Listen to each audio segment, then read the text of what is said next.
Hello and welcome. Thank you to everyone who's joined us right on time for our California Thoracic Society Friday evening educational webinar series. We will get started in about 1 minute after we let a group of folks get logged in here. Thanks for your patience, and we'll get started in just a moment.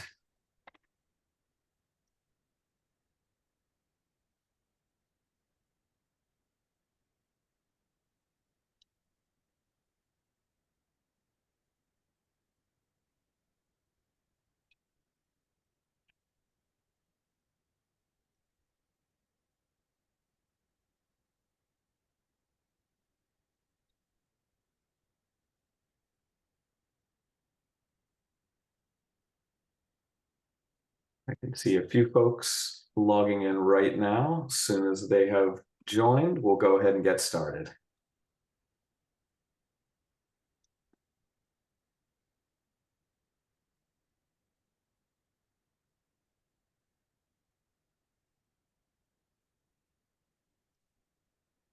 Okay, Dr. Hanania, here we go. Hello, good evening, everyone. Welcome to our California Thoracic Society Friday evening educational webinar series. Tonight's presentation was developed by the California Thoracic Society in collaboration with GSK. Today's presentation is titled Understanding the Pathophysiology and Burden of COPD with Blood Eosinophils as a Marker of T2 Inflammation. Is it the time for precision medicine in COPD? Tonight's esteemed speaker is Dr. Nicola Hanania. He is the Baylor College of Medicine, Professor of Pulmonary Medicine, Director, Airways Clinical Research Center, and Section Chief of the PCCM Ben Taub Hospital. At the end of our presentation, there will be an opportunity for live Q&A. Please send some questions in to Dr. Hanania and use the Zoom Q&A functionality to do so. You're welcome to submit questions anytime during the presentation, and we'll answer all of them at the end. I now turn it over to Dr. Hanania. Thank you so much, Jason, and thank you for CTS for inviting me and for GSK for supporting this presentation. It's a pleasure to be here and spending some of time of my Friday evening with you, discussing a very important topic that's an emerging topic in COPD and focusing on the understanding of what we know about COPD now compared to what we used to know many years ago. And as you know, this is an old disease, but we have a new look at this old disease, not only a new look at its pathophysiology, which is what we're going to focus on today, but also a new look at its clinical presentation, risk factors, in course, and of course, treatment. I'm going to focus on a few things today, mainly three major aspects. One is the burden of COPD. Most of you are in pulmonary medicine, so you understand this is an impactful disease. Still the third leading cause of death around the United States. We'll talk about the impact of COPD, but more in depth about the impact of the exacerbations that occur in COPD and why are they important and why is it important to identify patients at risk of exacerbation. We're going to dig deep into the pathophysiologic changes or mechanisms of this disease, what we have learned about this disease from what we used to know about the pink puffer and blue bloater to now the multiple phenotypes and multiple even endotypes and the different mechanisms of the disease. And then finally, the last but not the least, we're going to start discussing why is that important for a clinician like myself. I do clinical trials in COPD and asthma, but also I'm clinician educator and I treat patients with severe COPD. Why is it important to understand these new changes in this disease or new things that we discovered about this disease? And how can we, in the era of precision medicine, utilize some of this in selecting appropriate treatment for the appropriate patients? It is no longer accepted that we approach this disease as a one-size-fits-all, and we're going to talk about what I mean in the next few slides. So first, let's understand the impact of COPD. As you all know, this is a very old disease, but it is still haunting us as clinicians, but also haunting our patients, the healthcare system, and not only in the United States, but throughout the world. there are several consequences of this disease, and of course, exacerbations. We're going to talk about those in a minute. Can lead to disease progression and worsening lung function. So we know that COPD obviously is a disease of the airway. In fact, when you look at the definition of COPD by Gold recently, they mentioned that COPD is a heterogeneous disease that affects the airway, causing fixed airway obstruction that is usually progressive, that is characterized by airway inflammation. But in the newest definition of COPD, they actually removed the risk factor, which is smoking. Majority of patients with COPD smoke, but they purposefully removed that risk factor because there are non-smokers with COPD, and actually that number may different between countries. Maybe around 30 to 40% of patients don't smoke. And indeed, Gold now has redefined what we call the etiology of COPD, the risk factors, into several categories, including the risk factors of poor lung growth, exposures. Obviously, smoking is very important. Infections early on in childhood or later on, like TB, can predispose COPD. So there are different, and of course, genetic is very important. And there is an overlap with asthma as well. As you know, as you see on this slide, in general, we know that pathophysiologically, this disease affects the small airway with small airway inflammation, mucus plugging, airway narrowing, but also destruction of the lung and the alveoli, like we see in emphysema. And we know that exacerbation are very common in patients with COPD. The more severe the patient has, it's COPD the patient has, the higher risk of exacerbation. And you can see the numbers from 2 to 3 exacerbations per year in general. Now, not all patients with COPD do have exacerbations, but there is this, what we call the frequent exacerbator phenotype, those patients who have 2 or more exacerbation. Those are very high risk of subsequent exacerbation. And of course, all this adds to the human cost, but also to the cost of the healthcare system. It's estimated that in 2038, we will be spending about $57 billion in the US on COPD. Of course, most of these costs come from what we call direct costs, driven by exacerbation and hospital admission. We know that this is a spiral down. Unfortunately, it's a progressive disease, and most patients end up having symptoms early on exercise, but later progress to symptoms at rest. And of course, during the course of the disease, exacerbations can lead to significant lung function decline. Post-exacerbation lung function usually does not recover to the baseline lung function, and rate of severe exacerbation needing hospital admission increases with every severe exacerbation, as I'll show you in a minute. And patients with frequent exacerbations, they have worse decline in not only lung function, but quality of life, and increased risk of mortality and increased risk of airway inflammation.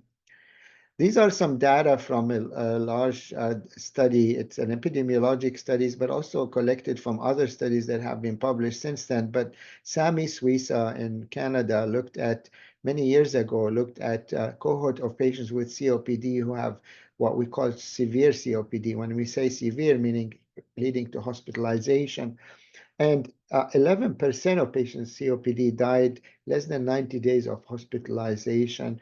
But not only that, but it's well known that among patients who are hospitalized with severe exacerbation, 50% of these patients will die in about 4 years after hospitalization.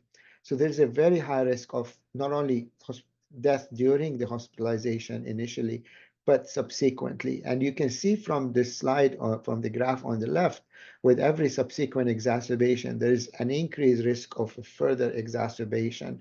So those patients can be identified, and those are the patients we need to target early so that we can prevent their need for hospital admission and recurrent exacerbation. It's interesting to know that our cardiology colleagues have really identified patients with risk of myocardial infarction, and they can prevent it. Why I'm saying this? Because actually the risk of dying from an acute exacerbation of COPD in the hospital is higher than the risk of dying from an acute myocardial infarction. But not only that, but now we have emerging evidence that with exacerbation can increase risk of cardiovascular mortality increased incidence of thrombosis and acute myocardial infarction. There is a very good link between the heart and the lung, specifically in COPD. So what can we do for these patients? Obviously, there are non-pharmacologic approaches, and we can talk about that during the Q&A. We need to get them involved in smoking cessation, prevention, preventing infections, immunization, exercise, pulmonary rehab, very important. But when it comes to pharmacologic therapy, right now we're sort of boxed into bronchodilators, which are very important. And certainly in those patients with group B, those who are symptomatic, but not at high risk of exacerbation, maximizes the bronchodilator is what GOLD suggests we do. And in those with history of exacerbation, that's where an inhaled corticosteroids can be entertained, especially if patients have evidence of high blood eos in the baseline. And that's what at least GOLD recent strategy has suggested. But GOLD also suggested that these patients, after the initial treatment, should be followed. And if they continue to have symptoms, then you need to think if this is symptoms but no exacerbation, you may want to maximize the bronchodilation, maybe suggest that you check their inhaler technique and maybe change the delivery system, look at other comorbidities that may be contributing to the shortness of breath, particularly cardiac. But if they have repeated exacerbation, that's where inhaled corticosteroids and triple therapy has been shown to improve outcome in these patients. Not only that reduce exacerbation, but improve lung function and potentially, even though there were secondary endpoints in these large clinical trials, potentially they may prolong survival. There are other options in those patients. If they don't have high blood eos, then roflumilast, the PDE4 inhibitors, or azithromycin can be used. Well, that's well and done, and we have more armamentarium now for treatment of COPD than before, but we need to keep in mind that even with triple therapy, these are important therapies for these patients. About 50% of patients continue to have exacerbation. This is from clinical trial, from the impact study on the left, the pie graph. And then this is a large study we were involved in where we looked at triple therapy versus LABA-LAMA and LABA-ICS in patients with high risk of exacerbation. Even in a clinical trial, many of these patients continue to have exacerbation during the year of the study. There are also retrospective and observational studies suggesting about a third of patients, even though on maximum therapy, continue to exacerbate. Therefore, exacerbations are important problem in this disease. Well, for many years, we thought this is a disease of airway obstruction, which is correct. We also now know it's a disease of airway inflammation, which is also correct. But also for many years, we thought this is a disease of neutrophilic inflammation, and T1 and T3 inflammation or type 3 inflammation are the most common type of inflammation in COPD. In fact, if you look down the area of patient with COPD, if you do bronchial lavage or sputum induction, you'll see lots of neutrophils because this is driven by inflammatory cells and lymphocytes, including Th17, and cytokines like IL-17 and IL-8 and also TNF-alpha. This is actually the majority of COPD patients, what we call they have type 1 driven by Th1 cells or type 3 driven by Th17 cells, and usually driven by smoking. Sometimes microbial infections can also trigger this type of inflammation. But for many years, we thought this is it, that's it. And, this is the only type of inflammation. But we know now about 30 to 40% of patients with COPD have what we call type 2 inflammation. This is something that we know a lot about in asthma. And we're not talking about asthma COPD overlap. We're talking about patients with COPD who've never had asthma. If you look down their airway, they have actually inflammatory cascade that mimics what we see in asthma, driven here by different inflammatory cells, either the adaptive immune response through the Th2 cells, which can be driven by antigens, but other irritants, also smoke, of course, and microbes. But it can be driven by the innate immune system. Of course, the epithelial cytokines here are very important, IL-33, IL-25, TSLP. But importantly, downstream, this type of inflammation, what we call type 2 inflammation, is driven by cytokines that are, we know them in asthma, IL-4, IL-13, and IL-5, very important in the eosinophilic recruitment to the airway, but also in causing the structural changes, the mucus plugging, the remodeling that occurs in the airway. Indeed, these type 2 cytokines are obviously targeted now in asthma, and hopefully in the future will be targeted in COPD. But these are shown on the slides that each one of these cytokines have important effect in eosinophilic, what we call eosinophilic or type 2 COPD. Including IL-5, which causes the recruitment of eosinophils to the airway, epithelial barrier dysfunction and fibrosis, mucus plugging, and airway remodeling. IL-4 is important in the Th2 switching and IgE production. Some of these patients have actually allergic sensitization, even though they don't have asthma. IL-4 also is important in remodeling and in emphysema formation. IL-13 is an important cytokine that causes mucus hypersecretion, airway remodeling, and airway hyperresponsiveness. So therefore, now in the year 2024, we know that the inflammation COPD is not just restricted to the type 1, type 3 inflammation, but type 2 inflammation is important. So the question is, how important this type of COPD? It's 30 to 40%, so it's not the majority of COPD patients. But how, as a clinician, can I know if the patient has this type of inflammation? So now we are relying on biomarkers, and right now we don't have too many of them. I will share with you what we know about eosinophils, which tend to be a very important biomarker. Sputum eosinophils are more important, but they're very hard to get. So we now are dependent on blood eosinophil in a majority of time to tell us if patients with COPD has type 2 inflammation. Naturally, you have to rule out other causes for high blood eosinophil in these patients, such as parasitic infection or other allergies. But in general, blood EOs, if tested and if you have it on repeated basis, being high, and what is high, and there is lots of discussion, what is a cutoff? In general, we use 300 cells per cubic liter in these patients to say the patient has high eosinophils or COPD with type 2 inflammation or COPD with eosinophilic inflammation.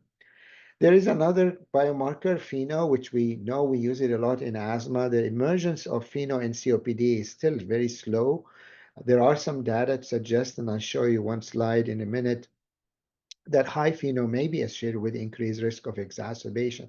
But what do we know about blood eosinophils in COPD? How important are they? What do they tell us? Well, I can tell you up front, and I'll show you some data to support it, that blood EOs are not only prognostic, very important. The higher the EOs, the higher risk of exacerbation, but they're also predictive of response, particularly to inhaled corticosteroids, but in the future, maybe predictive of response to other treatments, including targeted therapies. And they may be pharmacodynamic. Their blood eosinophils may go down with treatment, like with steroids, oral steroids, with inhaled steroids. We'll talk about FeNO because FeNO has some good properties as well. So we have seen in many studies, these are a couple of them, one of them from Kaiser Permanente in California, where they actually looked at blood eosinophils. And again, it's hard to cut off, like it's not written in stone, but in general, as you see here in this study, the odds ratio or rate ratio of exacerbation correlated with the baseline eosinophils. And in general, above 300, increases the rate ratio of exacerbation. The higher blood EOs, the higher the risk of exacerbation. This other study looked at ED visit and hospitalization. We've seen these data also from clinical trials and also epidemiologic studies and observational studies. So yes, high blood EOs are prognostic biomarkers. The higher the EOs, the higher the risk of exacerbation. And this is a study actually that looked at readmission for in patients with high eosinophil versus patients with no eosinophil COPD. High eosinophil in the patient with COPD correlated with increased risk of readmission in this study, and this has been actually replicated in other epidemiologic studies as well. So why is it important to measure blood eosinophils? You know, for many years, we have measured blood eos in asthma. We do that routinely in every patient with severe asthma. I measure IgE, blood eos, FeNO, and of course, I do allergen-specific IgE if they have allergic triggers. In COPD now, we're measuring blood eos in all these patients who come to us. Now, you have to be careful. Measuring blood eos should be done not during hospitalization when they are on oral steroids, because that would beat the purpose. Their eos would be very, very low. But when they are recovering, when they're off oral steroids. Uh, so there is no question that elevated blood eosinophils are associated with higher sputum and BAL. They correlate very well also with bronchial submucosal eosinophils. Um, there is correlation, which I didn't show you, with greater decline in lung function and more pronounced airway remodeling. There is correlation between high blood eos and increased severe and moderate exacerbation. And I will show you in a few minutes when we talk about precision therapy that actually high eosinophil predict response to oral steroids, but also inhaled corticosteroids. And they usually reflect the presence of underlying type 2 inflammation, which is occurring in about 30 to 40% of patients with COPD.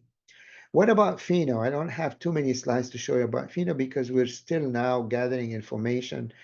FeNO certainly, like in this small study, looked at exacerbation, and the higher the FeNO, and they used the cutoff of 20 parts per billion. As you know, in asthma, we use 25 parts per billion, but anything above 20 significantly usually signifies high FeNO. But be careful, FeNO can be lowered by smoking. So if a patient has current smoker and is smoking heavily, their FeNO can be low, but their blood eos may be high. So they still may have type 2 inflammation. But FeNO in general, if it is high, it suggests also type 2 inflammation, and it correlates with increased risk of exacerbation. So let's move to the third, but a very important component of my discussion. Where are we heading? You know, now that we know that there are some biomarkers, there are at least two types of COPD when it comes to the pathophysiology of the disease. We know that many patients, even though they were treated correctly and triple therapy has done wonders in these patients, but some patients continue to exacerbate. Where are we heading in COPD? From the pink puffer, blue bloater, to now knowing that it has multiple phenotypes and even multiple endotypes. This is where we were. We're looking at COPD in a one sort of one size fits all treatment. We treat them all as an umbrella with similar treatments. Right now, that's where we are. But I think where we're going to go using certain biomarkers, and I only showed you one, but there are several now: radiologic biomarker, radiomics, proteomics, and others, multiomics, to try to actually subdivide that group of patients so that we can appropriately use a first treatment A for that group, treatment B for that group. We're not there yet. We're getting there slowly but surely. Oncologists obviously know this by heart. Oncology, now we can test a receptor on a cancer cell and can have immune therapy for that type of cancer. And they've done wonders with precision medicine. We're not there yet, but we are trying. We know for sure that COPD has multiple phases. These are called phenotypes. The chronic bronchitis phenotype, those patients with chronic cough and sputum, they are at high risk of exacerbation. There's this pure emphysema phenotype by radiologically, by CT scan or doing lung volumes. You can diagnose emphysema, but most patients have a component of both. There's this eosinophilic COPD, which we've been talking about, characterized by high blood eos and increased risk of exacerbation. There's this neutrophilic COPD. Although it says here increased blood neutrophils, many of these patients may not have increased blood neutrophils, but if you look at their airway, they have high neutrophils in the sputum, or if you do a BAL. And certainly these patients are not as responsive to inhaled corticosteroids, and they are the more common type of inflammatory phenotype in COPD. This is a very important group, the frequent exacerbator phenotype, two or more. These patients can be identified by taking a good history, and those are patients who are very high risk of future exacerbation. And of course, last but not the least, there is a group of patients that have both asthma and COPD, about 15 to 20% of patients. This is a bit tricky to identify, but certainly it does exist. And we try to shy away from using echo as a term since Gold doesn't want us to use it. But this type of phenotype does exist, and we have to keep that in mind. Now, there's been some efforts to sort of treat patients with obstructive lung disease, treating them based on treatable traits, which can be pulmonary or extrapulmonary traits, basically diagnosing them with airway obstruction, looking at certain phenotypes, which may include biomarkers, may include symptoms, may include radiologic, and going and treating the traits. This is good for now because we don't have too many sort of biomarkers to subdivide the pie. But I think in the future, you're going to see this type of approach when it comes to treatment of these patients, identifying the endotype. And for that, we need more biomarkers, which we are working on, looking at either radiologic, biologic biomarkers. And of course, we can intervene by risk factor avoidance and affecting the exposome. And of course, genome. We have a huge undertaking in the U.S. We're part of it at Baylor, called the COPD gene study, and there's multiple groups around the world looking at genetics of COPD. We know alpha-1 antitrypsin is a very good endotype, but that's only 1% of all COPD patients. There are some genes now that have been identified to predict COPD in some smokers. It's not one gene, there are multiple loci, but we're not there yet. But I think genetics is very, very important to keep in mind. There are some now high risk, sort of polygenic risk score that we can calculate by checking a blood test for a patient and can identify patients who may go in, and if they smoke, they may be at higher risk of COPD. It's not there yet for the clinic use, but it's coming. So I think we have really shown that we can do a lot. Now, we talked about predictive ability of eosinophil. These are some examples from clinical trial. I'm a clinical trialist. We do clinical trials all the time. And what these show from different studies, they showed that the higher the blood eosinophils, and these are on the x-axis, the better effect of drugs containing inhaled corticosteroids comparing to a drug that has a long-acting. I'm sorry, this is switched. The colors are switched here. So this is the inhaled corticosteroids, and this is the LABA. So patients on LABA alone, the higher the eosinophil, the higher the exacerbation. But if they're treated with inhaled corticosteroids, actually the inhaled corticosteroids reduce exacerbation and sort of they flatten the line. Very similar from this large study, the study looking at triple therapy, which is now approved, and we have two products in the US with triple therapy, more to come. Again, if a patient was on a LABA-LAMA, only bronchodilator, the higher the eosinophil, the higher the exacerbation rate. On the other hand, if a patient has ICS, either ICS-LABA or ICS-LABA-LAMA, this is sort of flattened, suggesting that ICS blood eosinophil can predict response to eosinophils, can predict response to inhaled corticosteroid. This comes from a very old study called ISOLDI, where they looked at the effect of inhaled corticosteroid on lung function decline. And you can see those with high blood eosinophils, more than 2%, this is not an absolute number, had a better effect on the decline lung function with inhaled steroid than those who had lower blood eosinophil. So there is an effect on exacerbation reduction, but on lung function decline using blood eosinophil as sort of a predictor when it comes to treatment with inhaled corticosteroids. We also know that in this study where they actually withdrew inhaled steroids from patients who are on a LABA ICS, the Wisdom trial, and they wanted to see what happens. Well, in general, if the patient has less than 150 cells eosinophil, there actually was no increased risk of exacerbation when you withdraw the inhaled corticosteroid from the regimen. However, if they have high blood eosinophil at baseline, the higher the risk of exacerbation if you withdraw inhaled corticosteroids. There's quite a bit of evidence that linking the response to inhaled corticosteroids with baseline blood eosinophils in these patients. And then this is another one showing the pharmacodynamic effect of blood eosinophil, meaning does it go down? Of course, it goes down a lot if you give oral steroids. It actually, you wipe it out completely.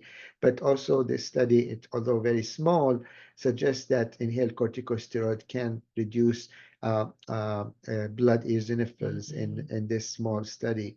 Um, I usually don't follow that when inhaled corticosteroid. When I start, I use blood eosinophil to predict response, but I don't look at a decrease in eosinophils after I start inhaled corticosteroids. It's not really helpful clinically, at least in my practice. So why should we measure? Why should we bother measuring type 2 inflammation, particularly blood eosinophils?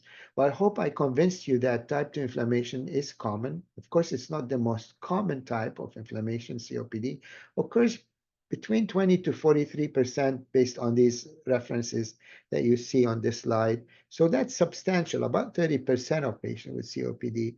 There are some established biomarkers. Right now, it's blood EOs, and maybe FeNO will be emerging as well. There's a very good link between type 2 inflammation and clinical characteristics, but also risk of exacerbation and response to treatment. Um, we believe treating type 2 inflammation improves disease control. We have an example with inhaled corticosteroids, with triple therapy now. But still, I think addressing type 2 inflammation in the future is needed, and possibly targeted therapy may play a major role in this field. So in summary, what I tried to convey to you this evening is that we have a new look at this old disease. Certainly the pink puffer and the blue bloater look has to go. We have to think outside the box when it comes to COPD. It's a very, in fact, impactful disease. I've shared with you some numbers. Exacerbations continue to occur in these patients despite adequate therapy, underlining the need for new therapies and looking at other things. Why is it? Now we know that the COPD has multiple phenotypes, but we also know that it has multiple endotypes that drives the mechanism of the disease. We at least know that two types of inflammation occur. I shared with you what we know about type 2 inflammation in COPD, which is a very important problem, emerging problem that we can identify by measuring blood eosinophils. And hopefully in the future, we'll have more and more biomarkers to subdivide these patients even further so that we can appropriately select the appropriate treatment for the appropriate patient. With that, I'd like to again thank you for joining me. I will be standing by for any questions. Hopefully, we'll have any comments and questions. Just to emphasize, this is a disease state talk, so we're not really supposed to be discussing specific drugs. So I hope you don't, we can avoid discussing any disease state talk because of the nature of the program, but I'm very happy to discuss general questions about this talk in general about COPD. I always treasure your comments as well, and we'll turn it over now to the moderator, and then I'll look at the Q&A area in Zoom so that if I see if they have any, you have any questions for me. So there is I have two questions I can see, but Jason, did you want me to handle these? Yeah, thank you so much. First of all, thanks for a great presentation. Again, Dr. Hanania. Yes, there are already some questions loaded up, and just wanted to let folks know, please send a question in now if you have it. Since it's Friday night, we'd love to get everyone off to their weekends when they can, but let's take some time now while we have Dr. Hanania. So the first question is, how do we reconcile the different spirometric definitions of airflow obstruction in diagnosing COPD? FEV1, FVC ratio, less than LNN versus less than 70%. Yeah, thank you for the question. There was a pro and con debate at CHEST this year, which was in Boston about specifically this. I wasn't part of it, but I attended it. I personally look at the lower limit of normal in my pulmonary lab, which probably is more accurate because, as you know, you can't go wrong by using 70% as a hard cutoff. You may underdiagnose or overdiagnose depending on the age group that you're dealing with. Um, we use this as simple. Gold uses this 70% cutoff as a sort of simplify things, but we know that the FEV1 FVC is different in patients who are 80 years old versus somebody who's 40 years old. And so lower limit of normal may be better. We also look at post-bronchodilator ratio for both. In general, we try to maximize the bronchodilation and measure it after. So that's how we define COPD now. Having said that, we use lung function for diagnosis of COPD, but I want to leave you with a note that there is quite a bit of effort now, and we have a paper now in review, and there's some really good discussions that maybe spirometry alone for diagnosis COPD, like this cutoff that we use. Right now, that's what we use. I don't want you to change your mind, but maybe this is not the way we diagnose COPD in the future. There is a group of patients with COPD, or at least patients who we don't call COPD, but are smokers. They have symptoms, but they have preserved ratio of FEV1 FVC. These patients are at high risk of exacerbation. Right now, we're not classify them in COPD. There's another group that have restriction, low FEV1, low FVC, and the ratio is normal, and that we call them PRISM, PRISM, preserved ratio in spirometry. So those patients in our COPD gene study, it's a substantial number of smokers. And studies now, longitudinal studies from around the world have shown that these patients actually have progression of lung function decline. And some of them may end up with obstruction. Right now, we're not calling them COPD. There's another group where we get CT scan by lung cancer screening, and they have emphysema everywhere, but their airway function is still preserved and no obstruction. What do you call that? We don't call them COPD.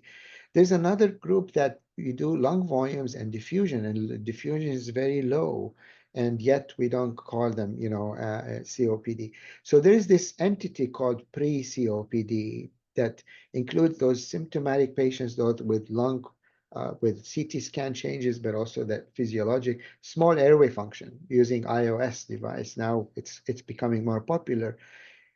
We have patients with small airway dysfunction, but not FEV1, FVC less than 0.7. What do you call these?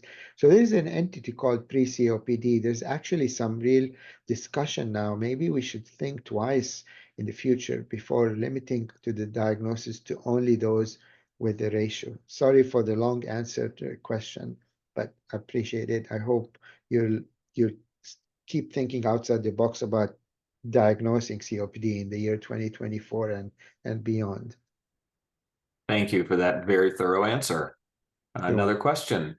What causes 30% of COPD to have Th2 inflammation while majority are Th1 and Th13 driven? Yeah, very nice question. I wish I know the answer. I have no idea. Same question is, why would some patients have airway predominant chronic bronchitis type of COPD? That's the majority of patients, and some have emphysema. Why is it the destruction in the terminal lung and not in the airway? We don't know. I trust me, I'm very up to date in this. We don't know why some patients with COPD have type 1, type 3, and another group have type 2 inflammation. We know what drives these type of inflammation, but we know initiation includes smoking and other exposure. But the reason some patients have type 2 versus type is not, as far as I know, nobody knows yet. Thank you. I'll read this question and you can do your best to give us our answer. Yes. What is the most cost-effective treatment of the frequent exacerbator, roflumilast, for all Th1 and Th2 versus roflumilast for Th1 and presumably much more expensive biologic for Th2 and roflumilast for Th1 frequent exacerbators? Well, thank you for the question. Obviously, without digging deep in specific drugs, as I mentioned, this is not supposed to be drug specific, but in general, it's an important question you're bringing up. So the frequent exacerbators, one of the very important issue first is looking at the back to basics. adherence. Very important before you jump up and add more drugs. And I agree with you. We don't want more expensive drugs if we can do with ones that are less expensive. Cost is a major issue in managing these patients. But we want to go back to square one. Patient is already on inhaled bronchodilators, triple therapy, or whatever. I want to make sure before I jump on make sure they have they stop smoking and exercise and all the other stuff that you need to emphasize every visit, but also adherence. Are they taking it? Are they using the inhaler correctly? If they are and they're still exacerbating, certainly PDE4 inhibitor like roflumilast has a role in chronic bronchitic patients, particularly those hospitalized patients. Azithromycin, as I showed you, has a role in some of these frequent exacerbation patients, particularly those with ex-smokers. You have to be careful with these drugs because some of these have GI side effects, with azithromycin, cardiovascular, hearing side effects. And now we have nebulized PD3, PD4 inhibitor approved in the United States this year, actually, which may work in some of these patients in nebulization to target PDE3, PD4. We're still not there with biologics. We know one biologic was just approved, more to come. There are several in the pipelines. We're studying them all. I think in the appropriate population, there may be a role for biologic, obviously, like they are in asthma, but these are small selected patients who are identified based on the biomarkers. I think right now, that's why GOLD, they change their algorithm every year. So next month, well, this month actually, November, will be in, I'm not part of GOLD, but I'm giving a talk there in November. They will probably update their algorithm. They may be adding more and more of these new drugs coming out. And again, GOLD is not written in stone. They're not guidelines, they're suggestions. But of course, you have to look at the patient as a whole, and not every patient is the same like others. So you have to look at the whole picture before you decide which treatment you're picking. Thank you so much for the great answer. Next question.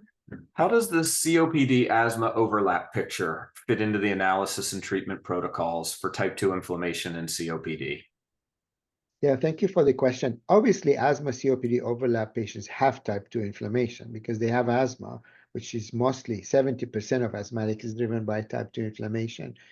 But we're talking, and that's well and good. But when we talk about COPD with type 2 inflammation, we're talking about patients who never had asthma as a child, don't have any asthma in their in their diagnosis at least. Now, can we miss some patients with both? Yes, sure. It's not a hard cut off. It's not black and white. But in general, somebody who developed symptoms after 20-pack years smoking, has fixed airway obstruction, and has high ears on his peripheral blood, that looks like COPD. Somebody with asthma as a child and then smoked for 20 years, and now he has fixed airway obstruction and has ears, and most likely this is an asthma COPD or has allergic rhinitis and other allergic phenotypes.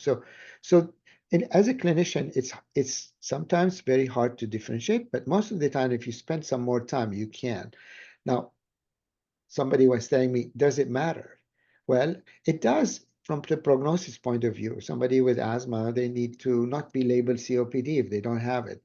But when it comes to treatment, as you see from my slide on treatable traits, sometimes, if they have asthma COPD overlap and have type 2 inflammation, and then have COPD with type 2 inflammation, and you have drugs that work in both, it may not, clinically, may not matter.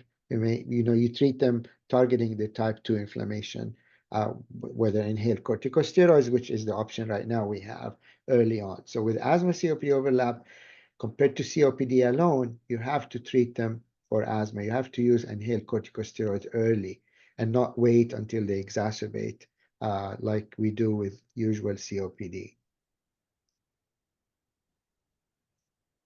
Thank you again for another thorough answer. You're welcome. We'll give our last call for any final questions before we let Dr. Hanania go this evening. Well, going once, going twice. All right. Well, if there are no other questions for this evening, I see some thank yous coming through, and I couldn't agree more. No, it's been a pleasure. Thank you so much for inviting me. I'm very excited. I've been in practice 30 years, and when I moved to Houston from Toronto, where I trained, we had only limited options for these patients, and now we have more and more. And we're understanding the disease more, so it's really exciting. I don't know how excited you guys are, but I'm very excited that this is a disease now we have put on the shelf for many years, and now we sort of bring it back because it's haunting us because we want to get better outcomes. You know, we're not there yet. I can't admit we've solved every problem, but I think we know a lot more about COPD now than we used to even 10 years ago, and more to come. So I think if you're working in this area, you're into a long, uh, you know, you're going to see more and more. Just looking at our clinical trials, we're involved in so many new targeted therapies that we're studying, and you'll see more and more. Hopefully, some of these will end up being approved. We don't know, but at least we are thinking now outside the box when it comes to this COPD. Well, thank you again, Dr. Hanania. We couldn't agree more with everything you said. Thank you so Thank much for you. inviting me. You have a great evening, a great weekend. Yeah, thank you again to GSK for their support of our Friday evening educational webinars.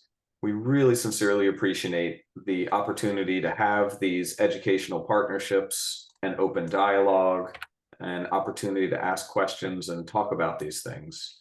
This is a great opportunity to learn together, and we hope to see you all in a future CTS Friday evening educational webinar. Thank you. Bye. Thanks again, everyone.